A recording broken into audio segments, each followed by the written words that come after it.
And good evening, everyone. Welcome back to the Bhagavad-gita Satsang. I'm very happy to see you all here. Thank you all very much for joining me this evening.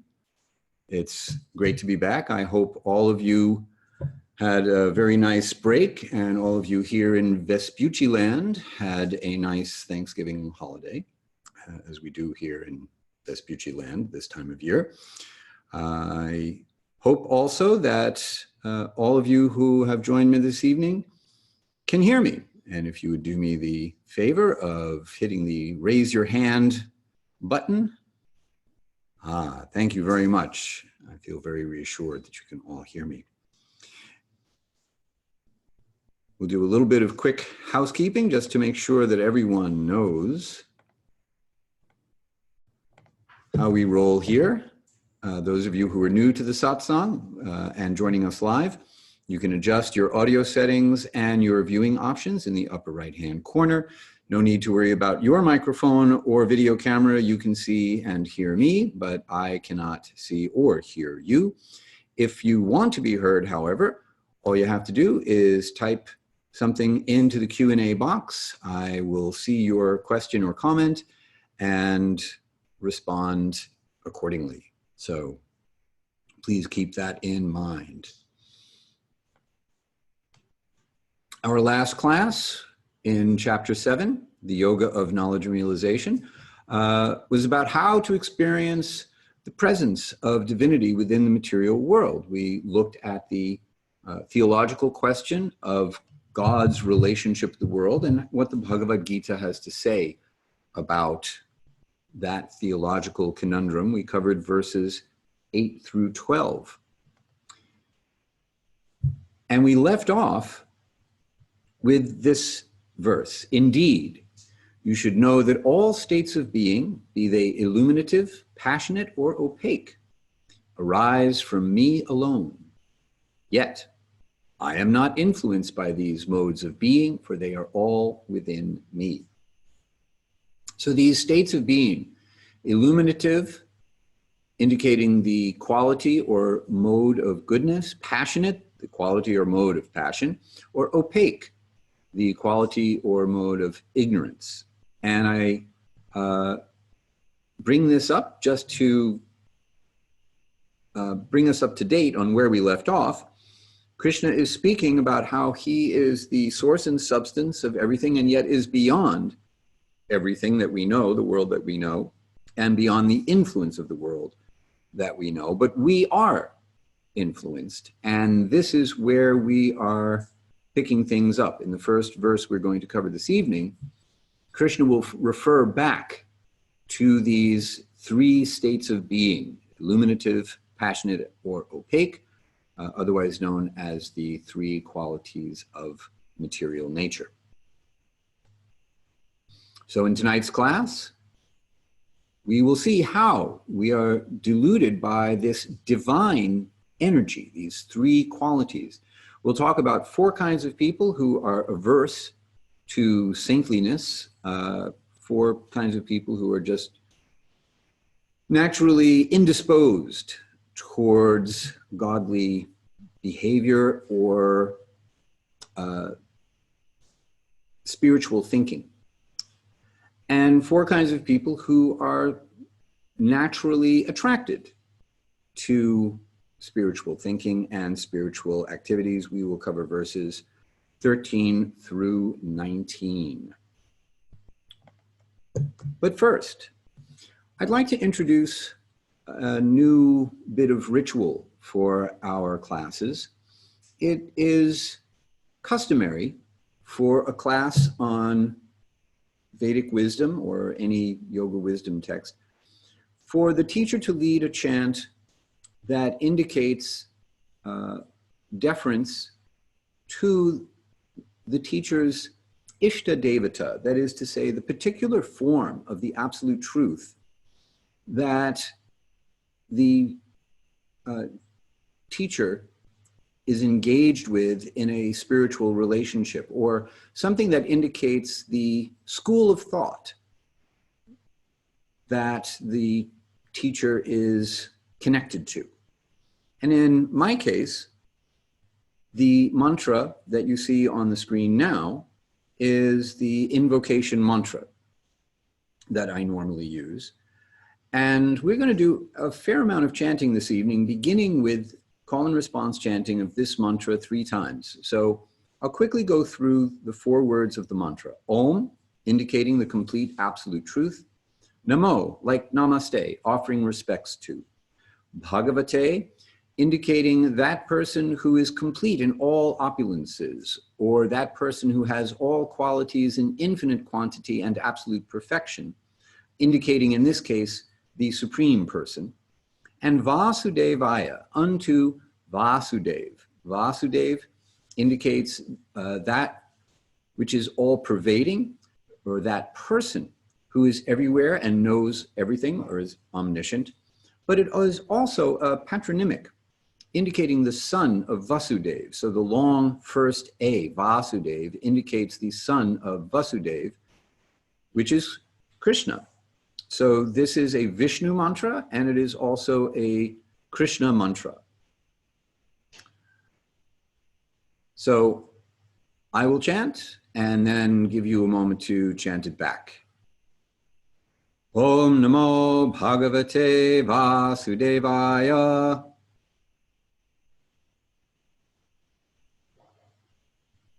Om namo bhagavate vasudevaya.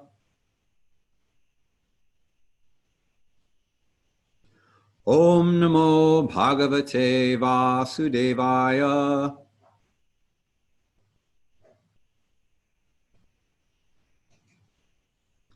And now we begin. Bhagavad-gita, Chapter 7, Yoga of Knowledge and Realized Knowledge. As is our custom, I will go through the translation of our verses this evening, 13 through 19, and then we will go back and look at each verse in detail. So our translations for this evening is verse 13 of chapter 7. Bewildered by these 3 states of being, the whole world does not know me, who am infinite, everlasting, and beyond these states of being. Verse 14. My divine power of illusion, composed of the qualities of material nature, is nearly impossible to overcome. But those who offer themselves to me can easily cross beyond this bewildering power. Verse 15. Those who are foolish, who are the lowest of mankind, whose knowledge has been stolen by illusion, and who have acquiesced to an ungodly nature, these miscreants do not offer themselves to me.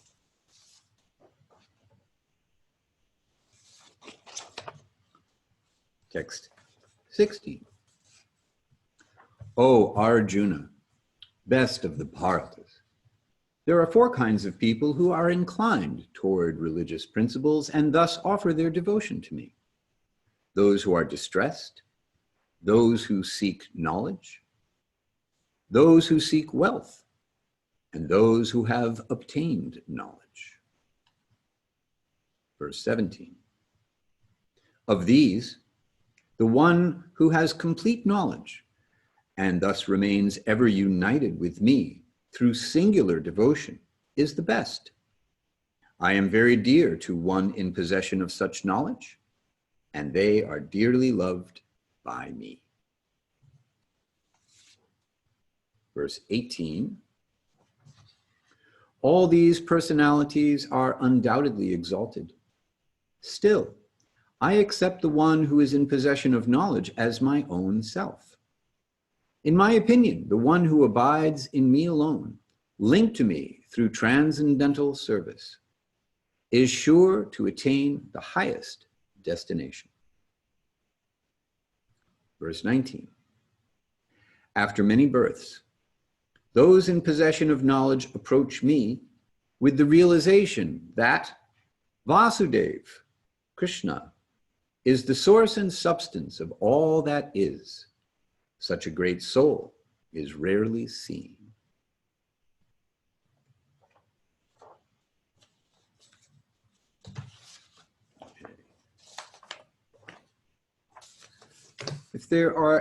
If you have any questions or comments about just the verses themselves, please go ahead and pop something in the Q&A. Like I said, I'll be keeping an eye on that. And I'm looking forward to hearing your thoughts as we move forward.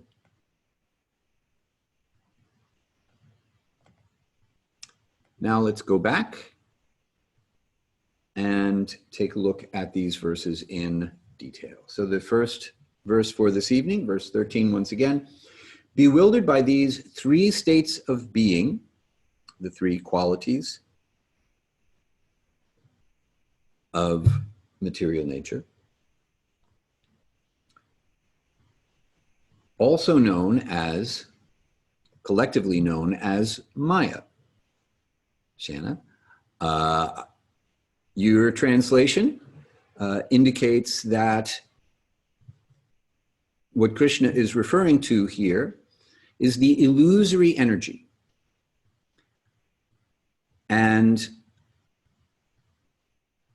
as we go into the next verse in detail, we will see where this word Maya comes up.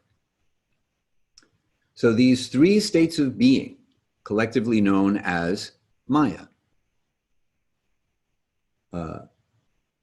bewildered by these three states of being, the whole world does not know me, who am infinite, everlasting, and beyond these states of being. So Krishna here speaking about himself. Once again, now we are hearing a portion of the Bhagavad-gita where Krishna himself has become the subject matter. He is explaining himself to us. And speaking about himself as a person.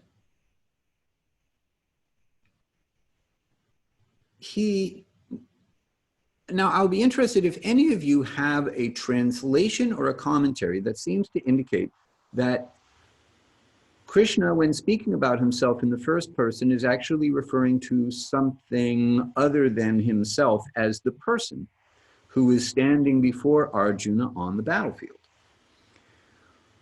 The reason I'm curious about this is because Krishna is establishing that he is a categorically different kind of person, and his form is a categorically different kind of form from ours. Now, we tend to think that form just automatically means a material form. And recently here in Washington, one of the religion beat reporters for the Washington Post put out a request for a description of what is our image of the Supreme Person. What does God look like to us? And the way she put it was really interesting. She said, how do you describe the features of something that is beyond all features, all discernible characteristics? How do you put a face on something that has beyond having a face or faceless? So the assumption in the way she phrased her question is that when we speak about God, we're speaking about someone who does not have a form, as opposed to someone who does not have a material form, which is very different. And we have spoken in past classes about how the Bhagavad-gita and devotional yoga ask us to make this distinction, that everything changes as soon as you qualify what kind of form are you talking about, as opposed to just assuming that all forms must necessarily be material. Krishna will have a little bit more to say about this idea later on in the text. Now, let's go back to our screen with our next verse. Please Note the last word in the first line, mayi, mine. Daivi, the very first word, indicates divine, like deva, divinity. The middle word of the second line, maya, that is where this idea comes from, and that is where you may have a translation that doesn't actually translate the word other than perhaps in the commentary to explain it. So, just quick notes on how we're going to understand the markings, the diacritics that give us the pronunciation cues here. The bar over a vowel means that it is a long and open vowel. A dot under an S makes it an SH sound. A dot under an N or an M makes it a sound that is closed both at the lips and also with the back of the tongue at the roof of the mouth. I think that covers everything here. There aren't a whole lot of marks. So I chant, you chant back. Daivi hyesha gunamayi mama maya duratyaya mam eva ye prapadyante mayam etam tarantite.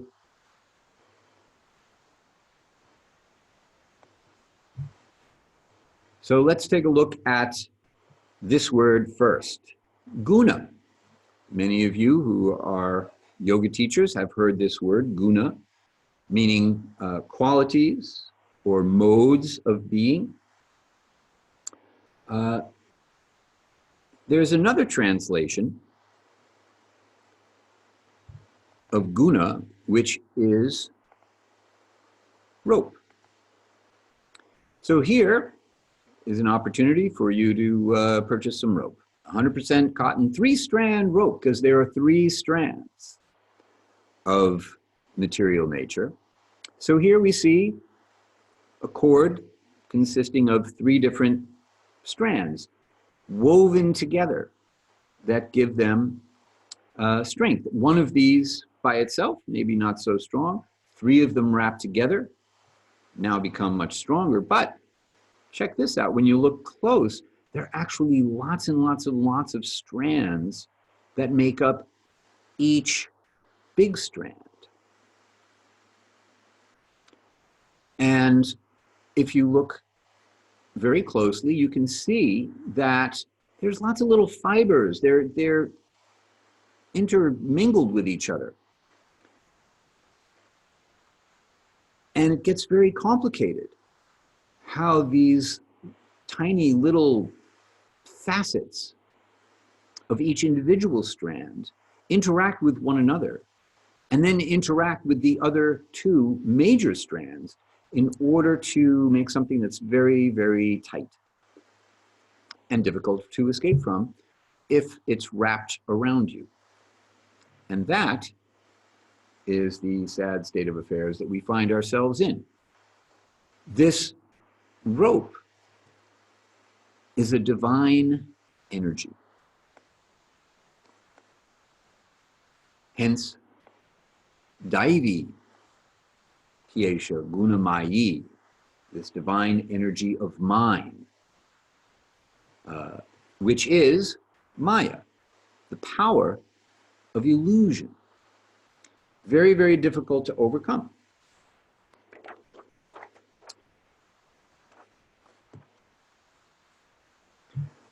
So, how to get out? Well, those who certainly, eva means certainly, those who prapadyante, offer themselves to me or surrender to me, take shelter of me. Mayam etam, this illusory energy, taranti te, overcome they.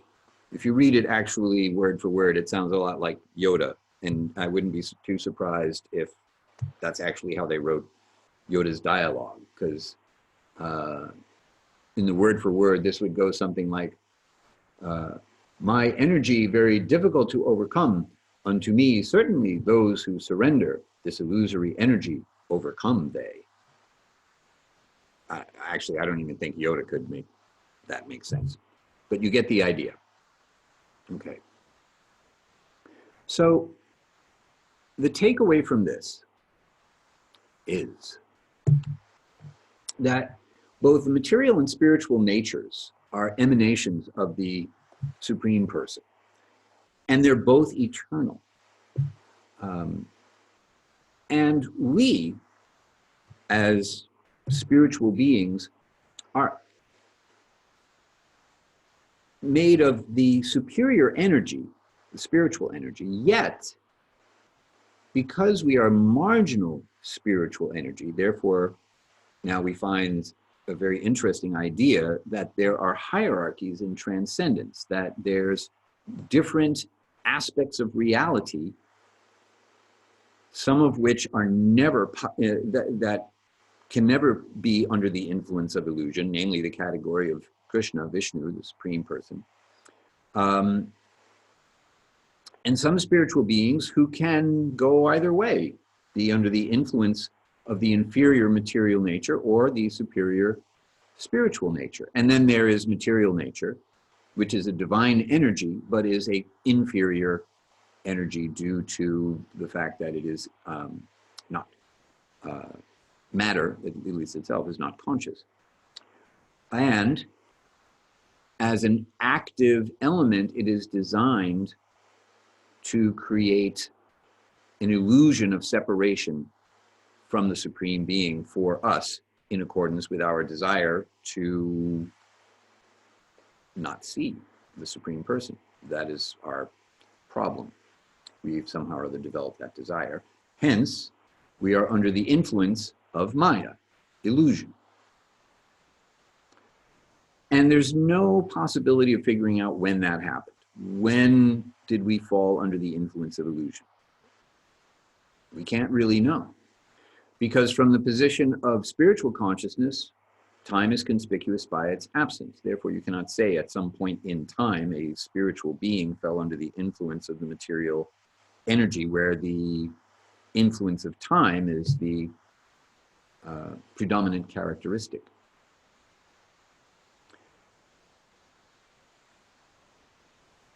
Now, here's an interesting way to think about Maya as a person, as an active principle.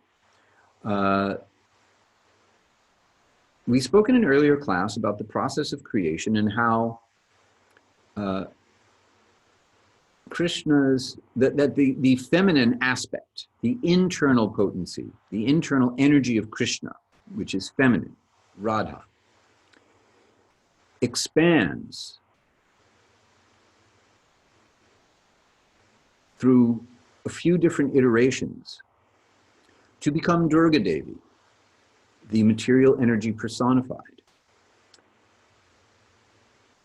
And she follows the will of Krishna the same way that a dancer follows the person who is leading the dance. Or to put it another way, just as a shadow follows an object that is casting the shadow, similarly, the shadow world of the material energy moves in accordance with divine will. And because Krishna is the Lord of the illusory energy, he's leading the dance, he can order this insurmountable energy to release someone who has approached him for such liberation. Hence the idea that one who approaches Krishna can easily cross beyond the influence of Maya, the illusory energy consisting of these three qualities of illumination, passion, and opacity. Any questions about this verse? Please go ahead and pop your questions into the Q&A box if you have any. As I anxiously await your questions, we will move on to the next verse. So here once again, our translation. My divine power of illusion, composed of the qualities of material nature, is nearly impossible to overcome, but those who offer themselves to me can easily cross beyond this bewildering power.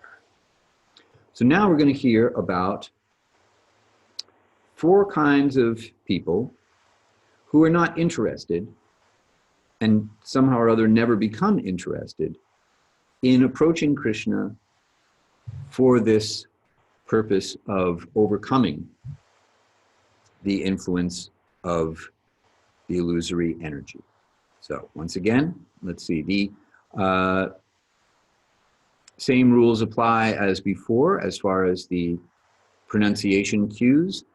We have a couple of extra things in this verse. The dot under an H at the end of a word, at the end of a line, such as in the first line, indicates that a short version of the vowel behind that H will be echoed. That rule only applies when the H with the dot is at the end of a word, at the end of a line. The tilde in the last word of the third line indicates a nya sound, and when it's in front of a J, as it is in this case, the J develops a harder quality. So rather than a j sound, it is a gya sound. And the accent mark over an S indicates an SH sound, but further in the back of the mouth than the dot under the S. So the dot under the S is a kind of white noise, sh, and the apostrophe or accent mark over an S is a pink noise, sh sound. And that pretty much covers it. Here we go. I chant, you chant back. Namam dash kritino mudaha.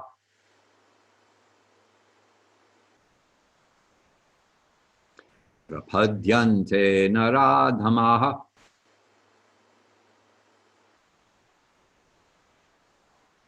Mayaya pahrita jnana. Asuram bhavam ashritaha.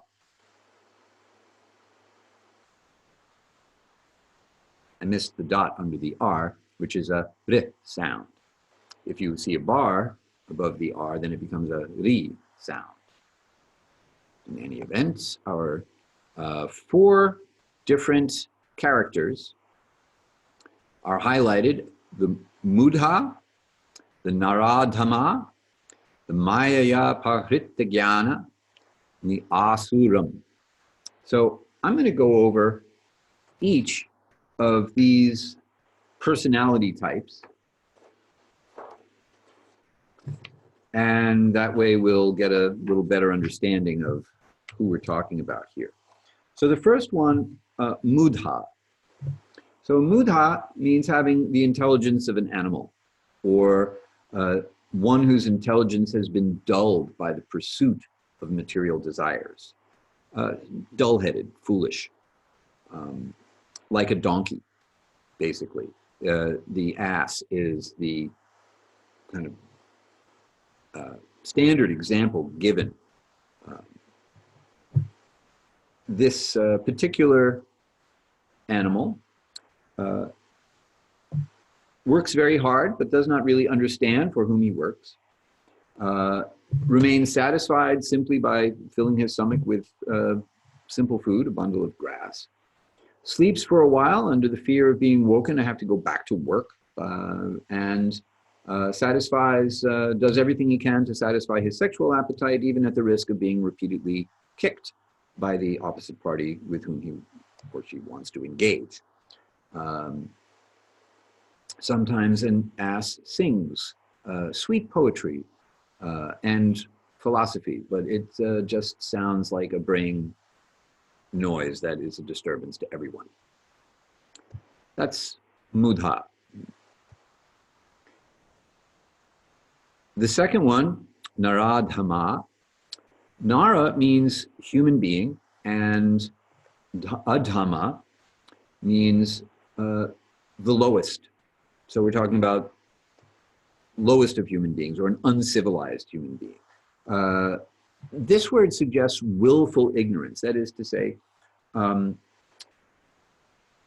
someone who either doesn't follow any kind of standard of civilized behavior, or follows social rules, acts politically correctly, but has no sense of spiritual principles. And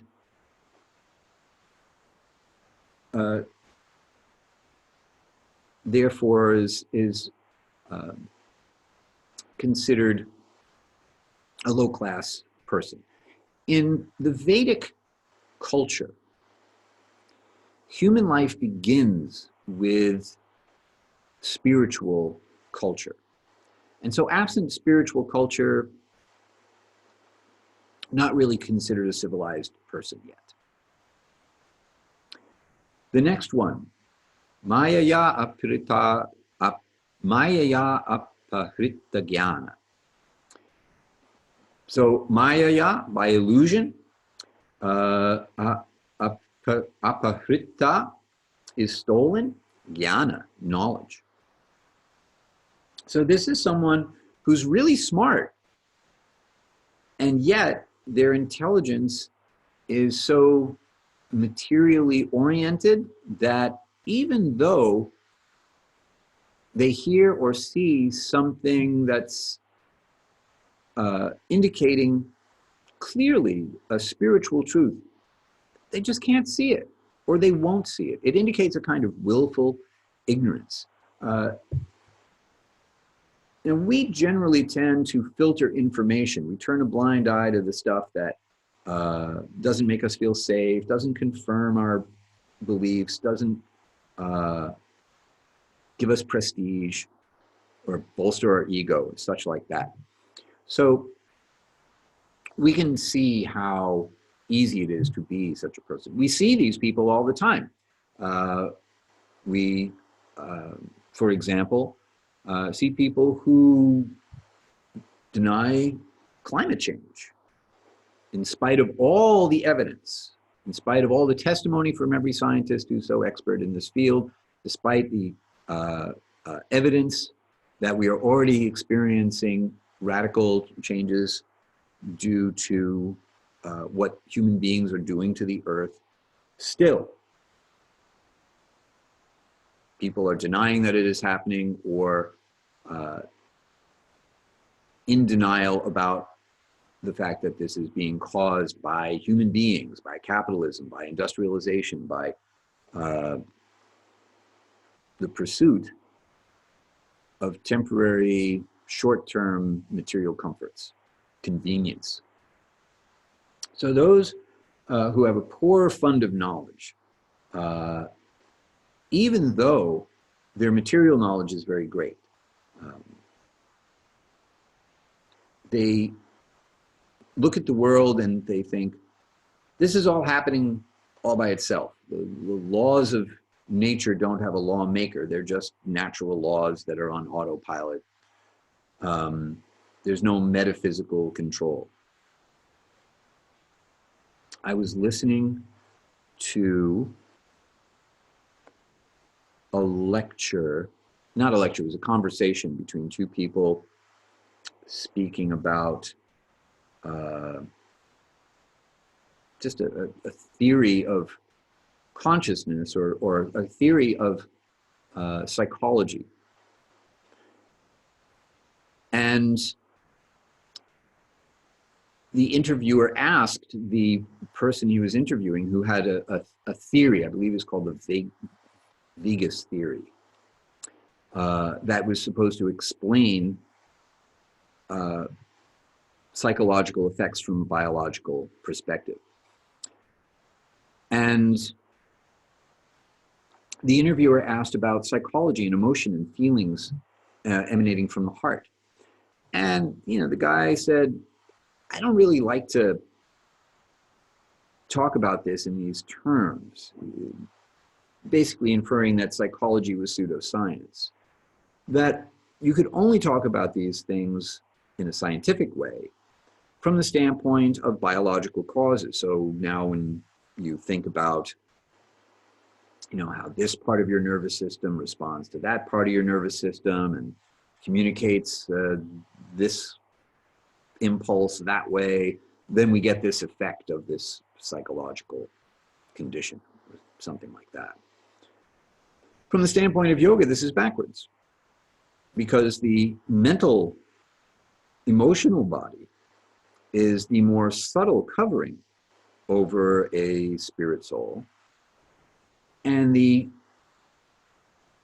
changes that occur in this subtle or metaphysical body influence or are manifested in the physical body. So in this case, this was a conversation about how we experience a psychological condition that was repositioned as why we experience a particular psychological condition.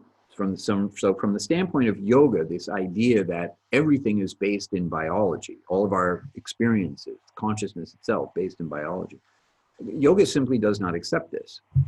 And these are very intelligent people to come up with these kinds of theories and be able to explain it in such complex terms, take these complex ideas and articulate them in some intelligent way. These are very smart people. And yet, they either cannot understand or cannot accept simple basic truths about the spiritual nature of consciousness. So this is the Mayaya Aparita Jnana. Any questions along the way, let me know. We'll move back to the verse to take a look at the last of these four, Asura. So the Asuram, Bhavam Ashritaha, means accepting a demonic existence. So those who are openly atheistic would fall into this category. Or those who think that the Supreme Person either doesn't exist or exists in a way that precludes the possibility of actually showing up. That is to say, the denial of the possibility of a spiritual form, that the Supreme Person could show up in a form made of spiritual energy and then let us see it. And if we stipulate that a supreme being exists and the supreme being is all powerful, then there's no reason why that supreme being couldn't do that if they wanted to. This category also includes, according to orthodox Bhakti thought, those who consider the personal feature of the Supreme Person subordinate to the impersonal feature. Now, the reason that people who have this understanding, this kind of idea that the personal is subordinate to the impersonal, that form is subordinate to the formless, is because Krishna is actually going to say just the opposite of that, that rather he, Krishna, is the basis for the impersonal aspect of the absolute truth. In order to get around the self-evident statement of Krishna, you have to do a lot of word jugglery and logical contortions. And someone who is determined to use their intelligence in order to come up with that kind of argument falls into this category of asura.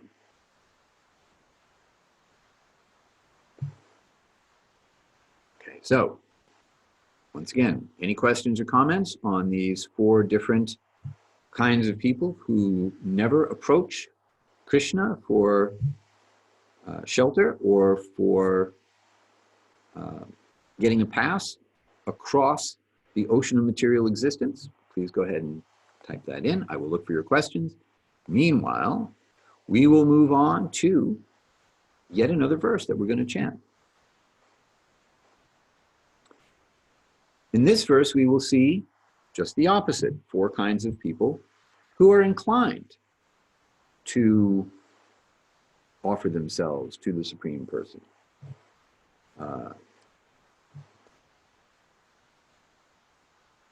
I will chant, you chant back.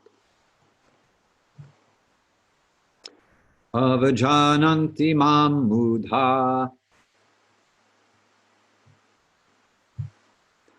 manushin tanum ashritam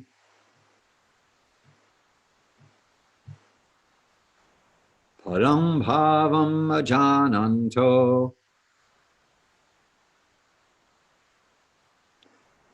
mama bhuta maheshwaram.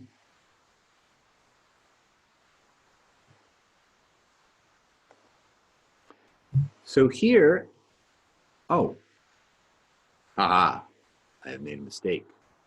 This is not the next verse.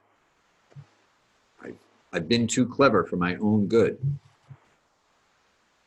This is actually a verse that comes later in the 9th chapter. And if I had been paying attention to my own clever plan, I would have noticed that on the top of your screen, you see that this is from chapter 9, verse number 11. And it is another instance of the word mudha showing up. In this case,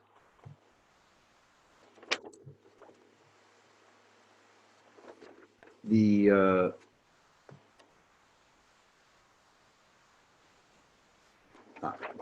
we go. Good thing I number my pages.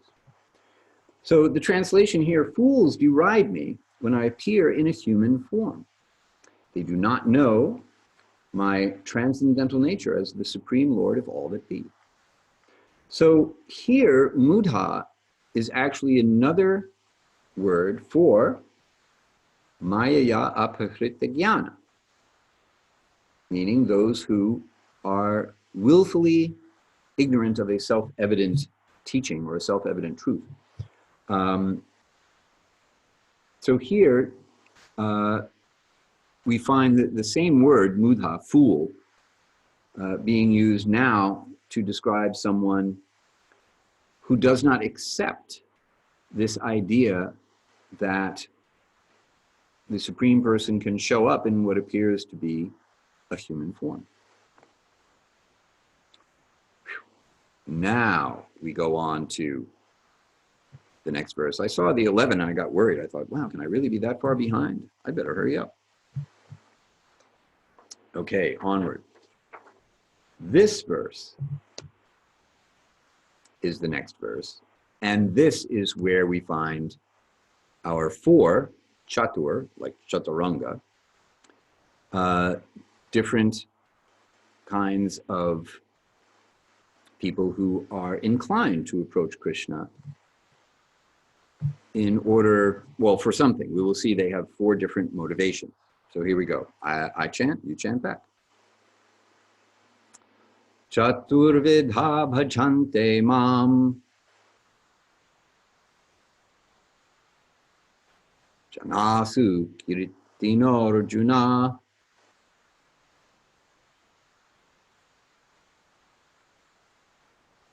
arto jigyasur artarthi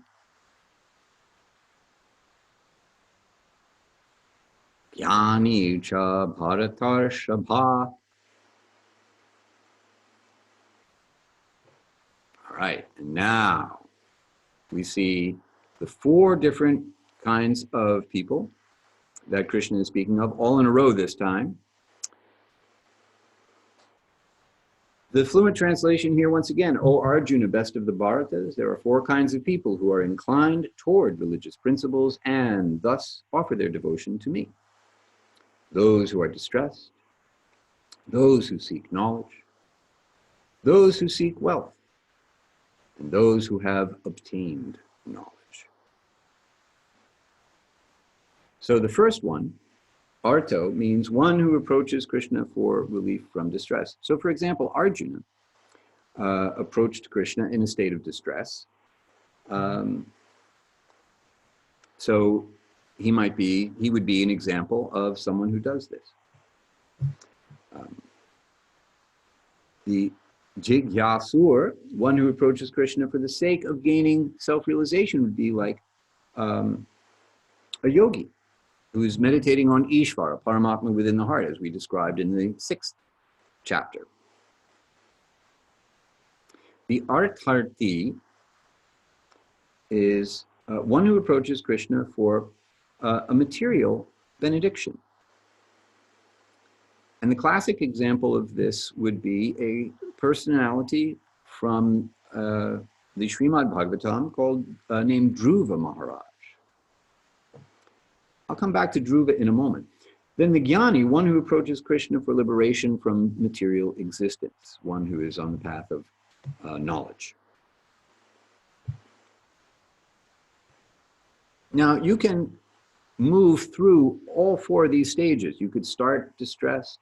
You could then develop a desire for self-realization. That desire might lead to more inquiry as to how one becomes liberated. In Dhruva's case, Dhruva began from the position of wanting a material benediction. Dhruva was the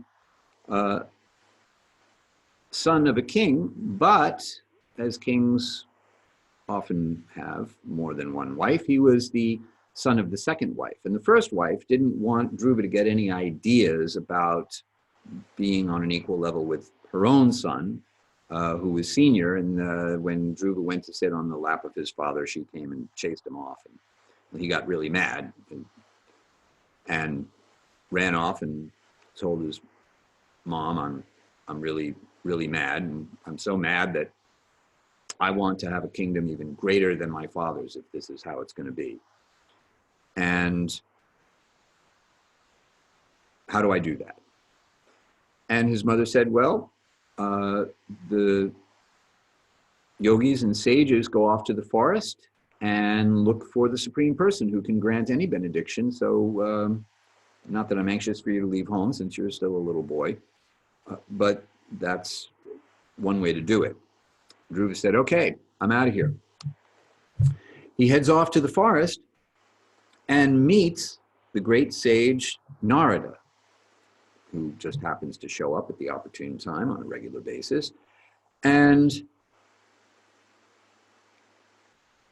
Narada says, little boy, where are you off to? And Dhruva explains the situation to Narada and asks Narada, oh, you're a great sage. How do I find Vishnu? How do I find the supreme person? And Narada says, here's what you do. You can do yoga, but the primary yoga is mantra meditation. And if you chant this mantra and meditate on its meaning, then in due course of time, surely Vishnu will appear before you. And Dhruva says, okay, I can do that. Tell me the mantra. And here's the mantra. Om namo bhagavate vasudevaya. So Dhruva goes off to the forest and he does some really intense austerities, controls his life force, and meditates intensely on this mantra. And eventually, sure enough, the Supreme Person, Vishnu, appears before him. But when Dhruva sees Vishnu, he's so blown away by the amazing beauty of the Supreme Person that he offers his respects and says, I was a fool. I was asking for something insignificant. Now that I have seen you, I desire nothing more. And Lord Vishnu says, that's cool, but I'm going to give you the kingdom anyway, because I like you. And Dhruva does, in fact, end up with a kingdom that is far greater than that of his father's. But he's actually detached from it, because having had the experience of seeing the Supreme Person, he knows that there is nothing that in the material world that can surpass that experience. And so he holds on to this experience through cultivating pure devotion within his heart. So here's an example of how you can go from having an ulterior motive, approaching the Supreme Person with an ulterior motive, material desire, and having that material desire evolve into a spiritual desire by seeking the fulfillment of your material desire from the Supreme Person, as opposed to trying to do it yourself or worshiping some lesser being in the universe who can grant material benediction. And we'll come to this in just a moment. Okay.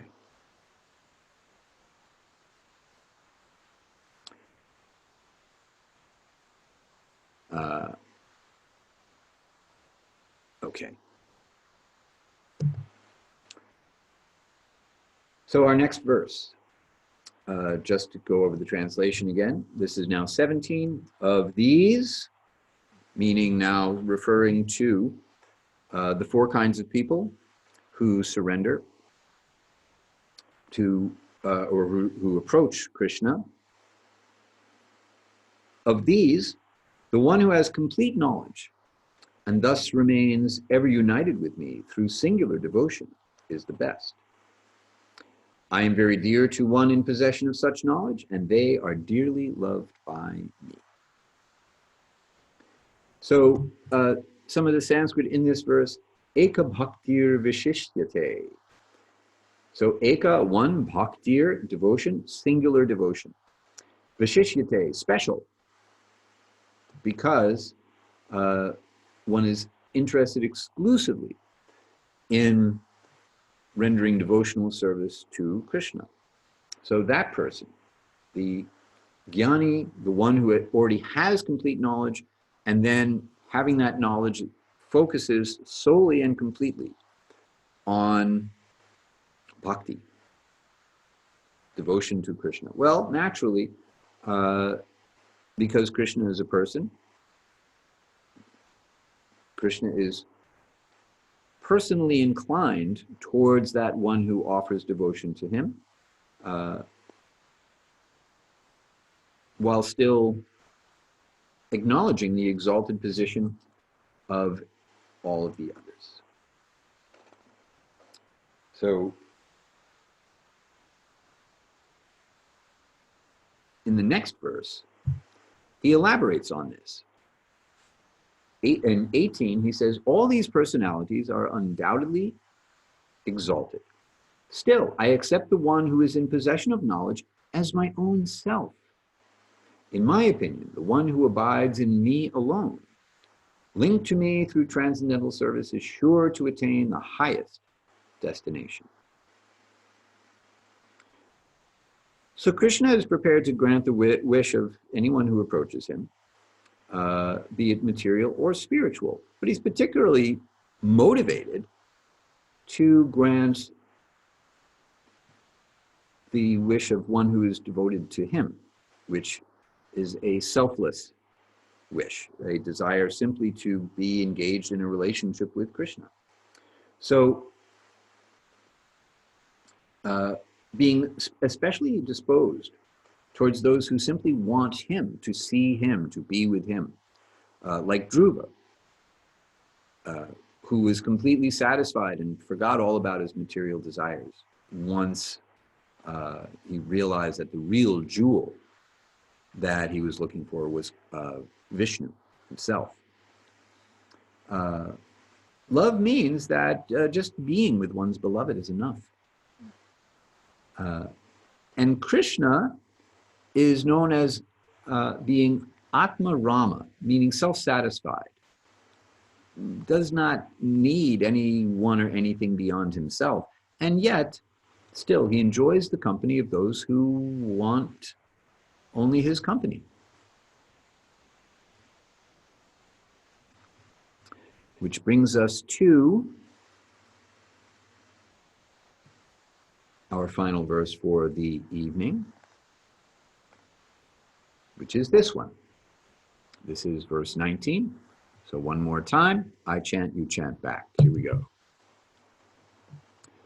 Bahunam janmanam ante Jnanavan mam prapadyate Vasudeva sarvam itti Sa mahatma sudurlabha.